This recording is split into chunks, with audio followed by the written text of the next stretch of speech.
Hello, everyone. I am back here to review the official second single that Ariana Grande has released off of her upcoming album, Sweetener. This song is titled God is a Woman. Now, this is technically the third song, or fourth if you count Raindrops, because apparently Raindrops is just a small interlude that we've all heard already. I thought that was just a snippet of the song that she posted on Instagram or on YouTube, but it turns out that that was actually the whole song, apparently. So if you don't count The Light Is Coming, because The Light Is Coming was a big promotional single. It was not like officially sent to radio. And that song came out while I was in the UK, so I talked about how I wasn't able to make videos that week. I know I haven't been uploading videos as frequently the last few months. It's just been a little bit crazy. 7 months ago, I had so much more time to film videos. I'm gonna try, moving forward into July, like I'm gonna try and upload more frequently, but it's just bear with me. But I definitely wanted to talk about God as a Woman, and then I'll touch on The Light Is Coming, because if you're all familiar with, and I'll link it in the description, I love No Tears Left to Cry. It is the best Ariana Grande song I think she's ever made, and I think it is one of the best pop songs to come out of pop music in the last 4 or 5 years. And I know that might sound a bit laudy, but I mean it. And I still love the song. It has high replay value for me. So I had really high expectations for God as a Woman. I will say that I was a bit let down by The Light Is Coming. I remember seeing it performed live and thinking, oh, this is kind of fun. It's a little bit more hip hop. It definitely reminds me a lot of, there's a song called Lemon by NERD, Pharrell Williams, like project. They made a song, came out last year. It has a similar kind of beat. And The Light Is Coming reminds me of that. It does feel a little bit empty. I think vacuous is a good way to describe it. The song feels like it's not really going anywhere after a while, and it gets very repetitive. It doesn't have good replay value, like other songs that she has, where they seem to grow over time. Into You was a perfect example of a song that just grew and grew and grew until it was something I became obsessed with. Same with other songs of hers, like Why Try or Break Free, and of course, No Tears.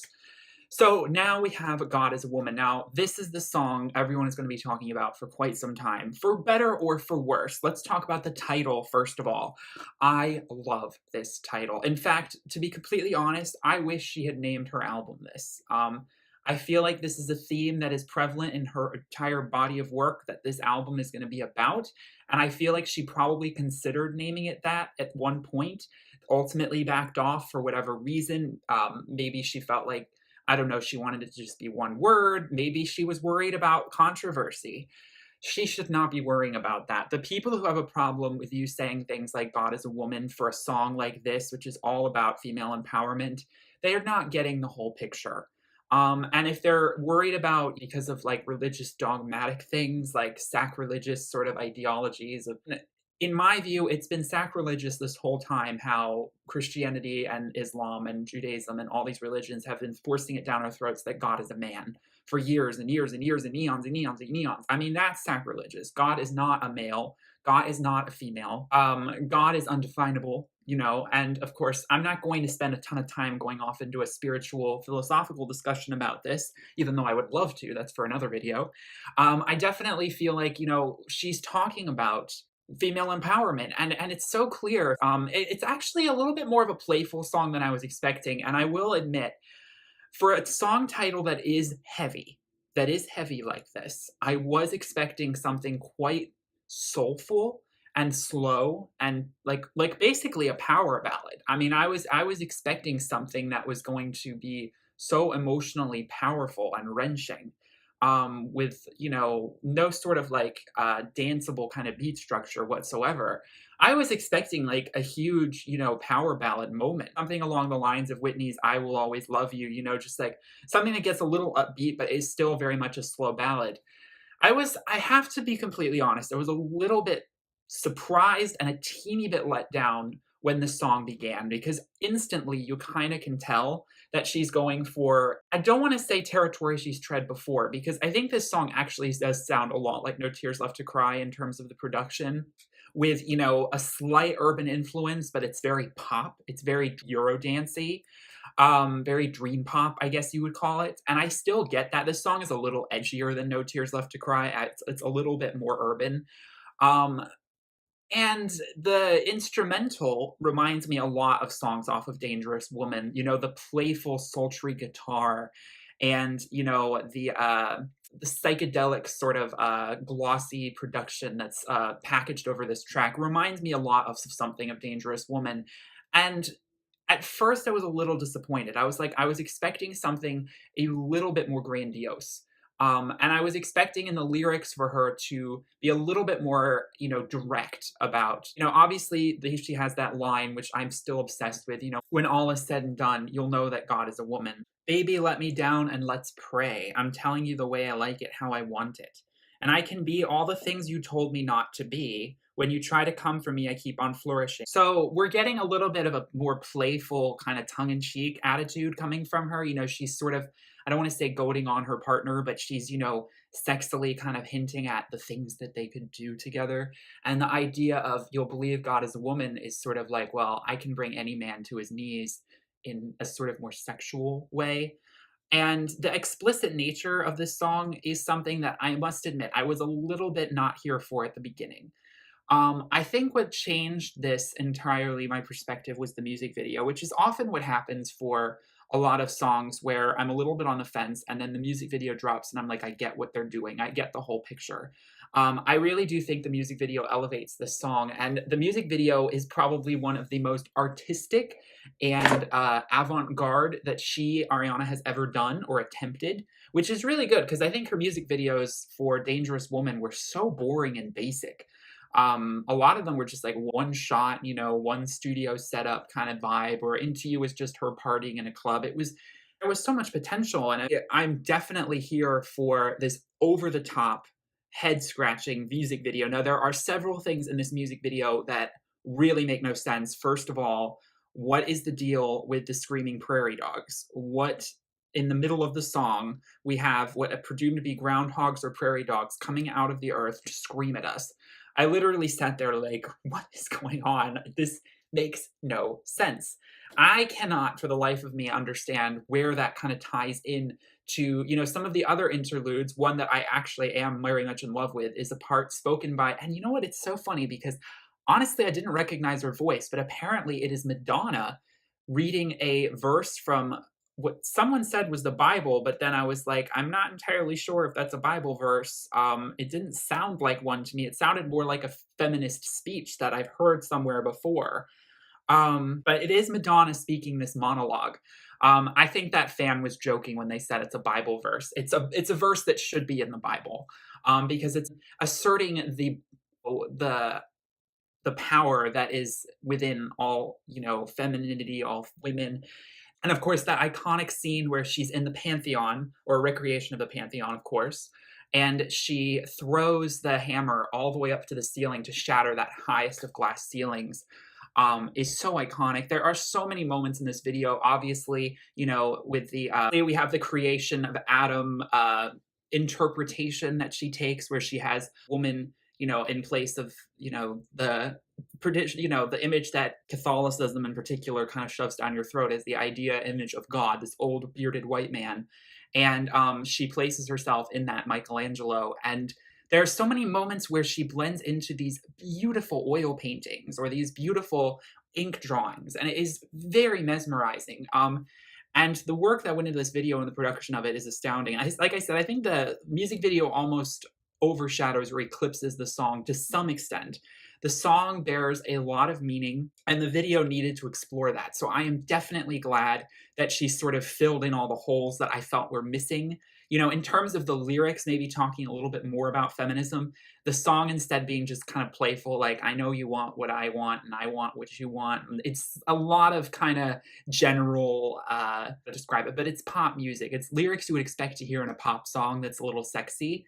And it's not really what I was expecting from a title like God is a Woman. There are so many aspects of this music video that are beautiful. I think the shot of her in the beautiful lavender and purple oil paint should have been used for the album cover. I haven't talked about this because I didn't get to talk about The Light Is Coming. I do not like the Sweetener album cover. I understand she wanted it to be simple.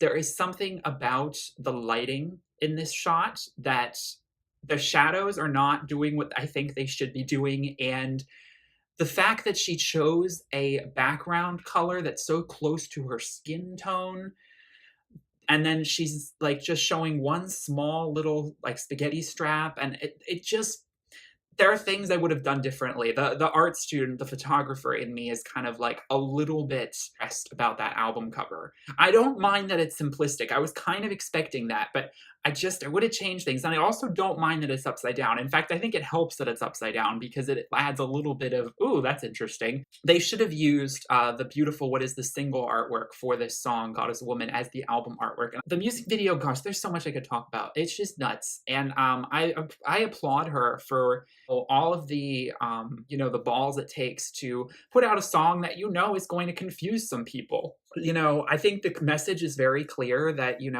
women to this day still need so much empowerment. There is still so many glass ceilings that need to be shattered throughout the world. And it's not attacking anything to assert that women have inherently a power, just like men do.